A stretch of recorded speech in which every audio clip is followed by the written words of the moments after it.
Hello friends, welcome to Vidya's cooking channel. This is Vidya Lakshmi.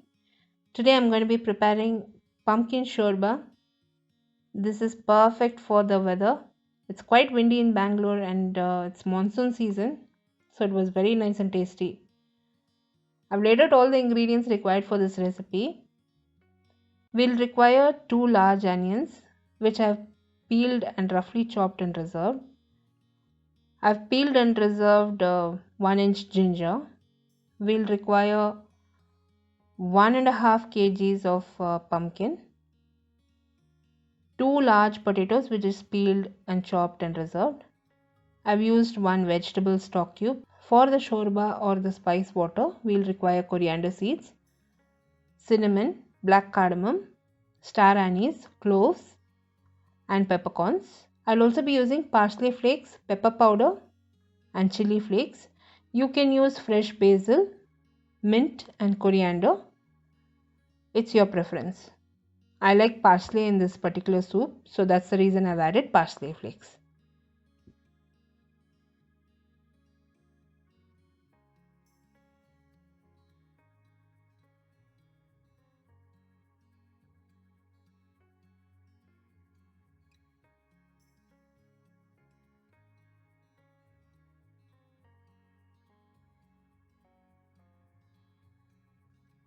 Since I've got a very large batch of veggies, I'm cooking it in batches.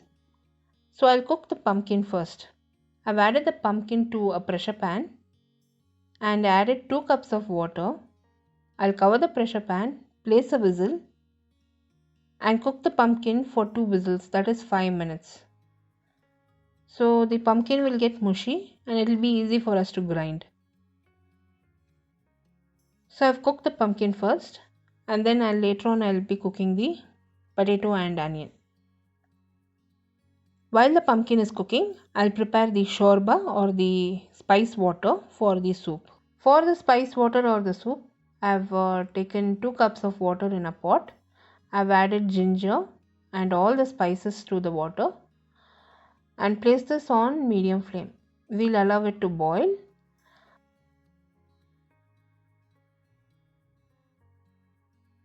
I've allowed it to boil for 10 minutes and removed it from the flame and reserved it.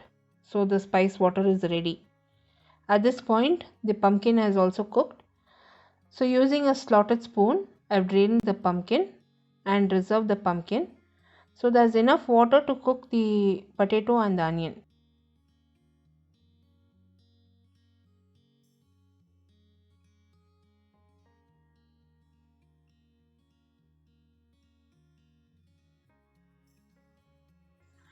Once I've drained the pumpkin and reserved, using the same pumpkin water, I'll cook the potato and onion. So I've added the potato and onion. I'll place a cover and allow the potato and onion to cook for another 5 more minutes. That is 2 more whistles again. This will cook on medium flame. So here you can see the potato and onion has cooked thoroughly. We'll allow the pumpkin, potato and onion to cool down completely. So once this is cooled down, we have added it in batches in a mixer jar and we'll grind it.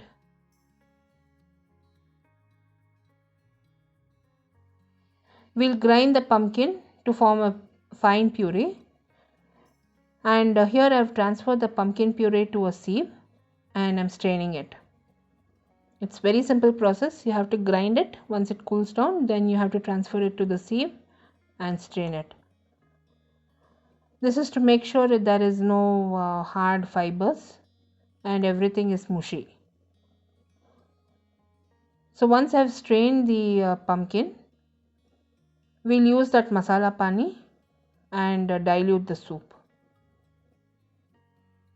I've not used any oil in this recipe, friends. If you have noticed, there is 0 oil in this recipe. It is up to you. If you want, you can add little bit of chili oil or garlic oil while you're serving it. Otherwise, you can leave that out. That is when you're serving. Once I've strained the pumpkin, I'll add the masala pani and dilute the soup.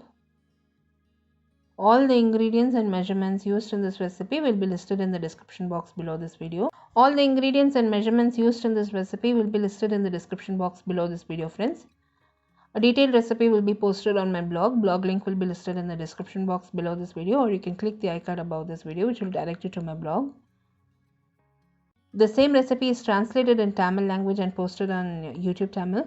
So the YouTube Tamil channel link will also be listed in the description box below this video. All the links to my blog, Instagram, Facebook, Twitter will be listed in the description box below this video. So do visit me on my social media. Like me and follow me there for regular updates. Now I have diluted the soup. I'll be adding pepper powder, salt as per taste. I've also added chili flakes for heat because I felt it needed a little bit heat, so I've added chili flakes. Now I'll stir all the ingredients and place it on medium flame and bring it to a rapid boil. Once the soup boils, it's ready. At this point, you can add parsley flakes and serve it as hot as possible and enjoy it. Now I've served the soup as hot as possible with some bread croutons. You can garnish the soup with some chili flakes, chili oil and parsley and serve it as hot as possible. This turned out excellent, friends. Do give this recipe a try and post your comments. All the links to my blog and social media will be in the description box below this video. If you enjoyed watching this video recipe, give me a thumbs up and subscribe to me for more recipes. I'll be seeing you soon with the next recipe video. This is Vidya Lakshmi. Thank you so much for watching. Bye-bye.